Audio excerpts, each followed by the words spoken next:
And I call the member for Hunter. Thank you, Speaker. I rise today to contribute to the debate on the National Occupational Respiratory Disease Register Bill. Speaker, when someone goes to work, it's fair to expect them to go home at the end of every day. It's fair to say that no worker should ever have to suffer from long-term health problems resulting from work that sometimes show up years after the work has been completed. But this is the case for many Australians who work with asbestos or were exposed to the harmful particles that are now suffering from asbestosis. This is just one example of an occupational respiratory disease, and right now rates of these occupational respiratory diseases are far too high in this country. They are absolutely unacceptably high. Nobody should go to work and contract the disease, especially not when they are entirely preventable, yet still results in the death of people who are just doing their job. Another occupational respiratory disease is silicosis. Not unlike asbestosis, silicosis is a long-term lung disease which is caused by inhaling unsafe levels of silica dust and usually develops over a period of many years. People who work with materials like granite, slate and sandstone may inhale a fine dust which contains silica. These dust particles, once inhaled, can scar the lungs. This can make it difficult to breathe and in some cases means that the patient will require oxygen to help them breathe. Having silicosis also increases the risk of other health problems like tuberculosis, lung cancer and chronic bronchitis. This is a high price to pay for a day's work, Deputy Speaker, and no one should expect this to be the consequence for showing up to work to provide for their family. More can be done to prevent these diseases.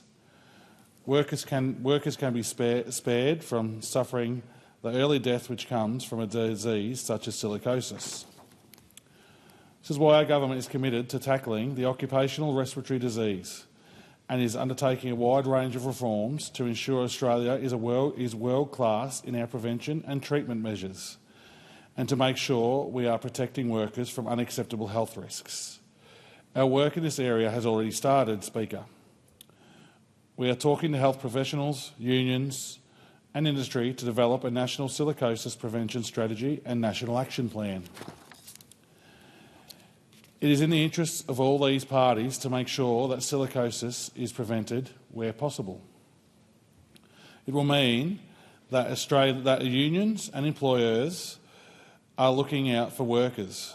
This will have a healthier workforce and medical professionals will have an eased workload with lower cases of this disease, which is so sadly soaring right now in this country. Deputy Speaker, as with so many issues, education could play a major role in being part of this solution. When it comes to preventing occupational respiratory disease, education is vital. This government knows and understands this and is investing in educational campaigns for employers, workers, health professionals to improve detection and treatment. Employers need to know how they can make their workplaces safer for their employers.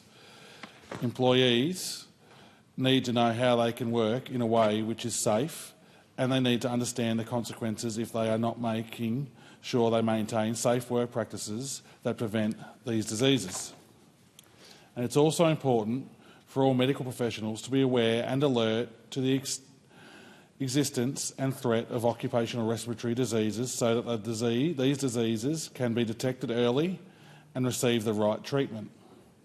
We all know that there are certain materials which increase the risk of producing the dust that contains silica and ultimately leads to workers contracting diseases like silicosis.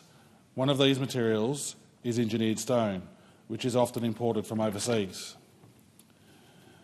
We are exploring measures to limit the use of engineered stone, including an import ban, so that materials coming into our country and being used by our workers aren't leaving them with lifelong health complications. But, Deputy Speaker, it's not just the responsibility of the federal government to be the only soldier in the fight to prevent occupational respiratory disease. The states and territories have also had an interest in responding to what has become an increasingly large issue. It is important that we work together so we can achieve the best outcomes and develop an effective strategy and response. This is why we have been working with the states and territories to ensure we have a coordinated approach to keep workers safe. In recent years, there has been an increased case of silicosis. These increase has been seen to be largely impacting those working as stonemasons and specifically those who have been working with engineered stone benchtops. This issue led to the recommendation of the National Dust Disease Task Force to establish a National Occupational Respiratory Disease Register, and this is exactly what this bill is seeking to deliver. The National Registry will play an important role in helping to prevent these diseases. It will capture the information relating to respiratory disease which are believed to have been caused as a result of someone's occupation or disease which are made worse in particular lines of work. We know that this is a big issue in Australia, but before we can act to respond properly and effectively, we need to understand the real size of this issue.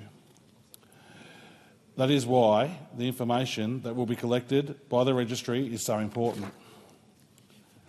This information will be vital to understand the true scale of these diseases in Australia and will make sure that we are able to take action to reduce further exposures in the workplace.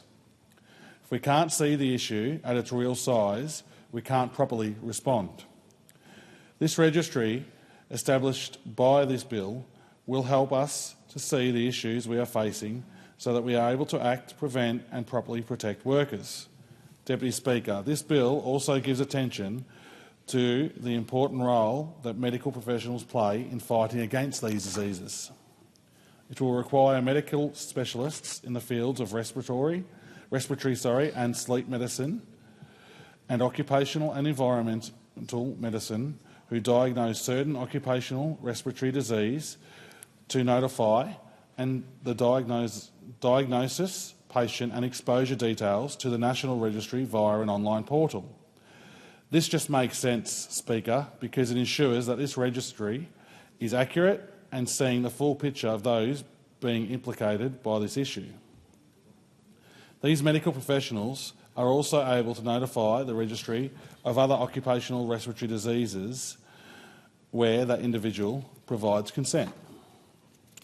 While there are many respiratory diseases that can arise from a wide range of occupations, all of which present big risks to people's lives, at this stage we are following the recommendations of the task force, and as a result, initially only silicosis will be prescribed occupational respiratory disease.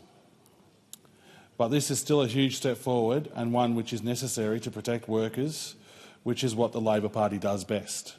Going forward, the Minister for Health and Aged Care will be able to prescribe other diseases following consultation with the Commonwealth Chief Medical Officer and each state or territory.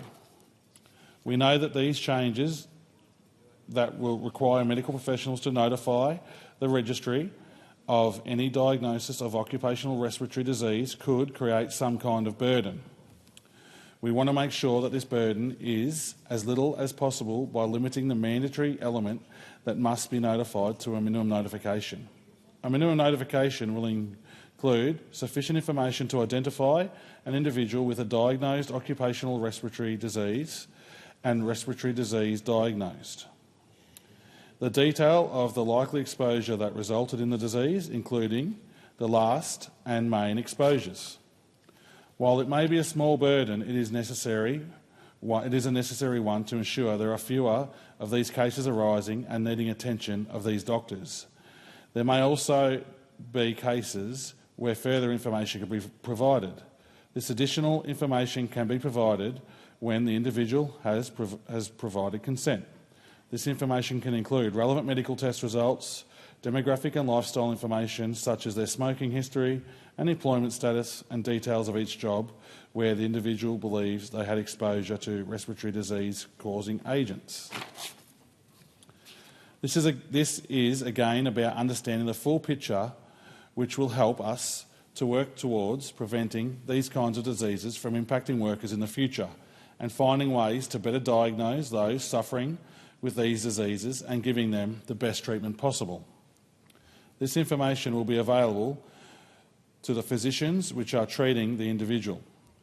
But this bill also ensures the disclosure of notifications about the individual made to the National Registry, including the prescribed Commonwealth, state or territories, authorities and state and territory health agencies and work health and safety agencies. It is important that the information is disclosed to state and territory health agencies because responding to the issue of workplace diseases requires us all to work together, and importantly, for us to all communicate. The disclosure to state and territory health agencies and work health and safety agencies will increase awareness and the prevalence of occupational respiratory diseases in state or territories, and will enable actions to be taken to reduce further worker exposure to those diseases. If they aren't aware of the issue, they can't respond, Speaker. This will mean the states and territories will be fully aware of the impact of occupational respiratory disease in their state, which should help them to develop ways to take action against it. States are not aware of the issue of occupational respiratory diseases, and many states are doing a lot to act and address this issue. The bill recognises several jurisdictions have registry functions and currently in operation, and does not exclude or limit the operation of any state or territory laws requiring the reporting or disclosure of information concerning occupational respiratory disease. This is not intended to override or shut down what is already happening in different states around Australia. This is about creating a combined approach and building onto what is already happening in different states. Given this point, it is important to make sure that this does not create double up of work when it comes to the requirements of the notification. Where the notification is mandatory in state legislation, the bill provides for notification of those diseases to occur through the National Registry, should the state allow it. This will remove the potential for a physician in those states to notify twice, once nationally and then again to a state register. Deputy Speaker, this is not the only thing that our government is doing to keep workers safe. We're a party committed to making sure that workers in this country can go to work and provide for their families and do it safely. We're a party that was born out of the interest of workers. We exist to fight to improve the conditions of the workers because everyone should return home at the end of their shift. And in the case of respiratory disease, nobody should suffer as a result of what they did for work. Workers like stonemasons work hard, but they should not have to find it difficult to breathe later on in life because of their hard work. The establishment of the National Registry will complement actions across all Australian governments to reduce exposures in the workplace and demonstrate the government's commitment to keeping workers safe. Deputy Speaker, I want to see a future without people who have worked hard all their lives having to pay a price for living in retirement, battling life-limiting disease caused by their workplaces. We know that these diseases are preventable, and this bill is about making sure that we find the best way to ensure that they are prevented. Retirement should be a reward for a lifetime of hard work. It should not be spent battling the consequences of work, such as occupational respiratory diseases. Speaker, this bill is the first step to preventing this reality, and I commend this bill to the House. Thank you.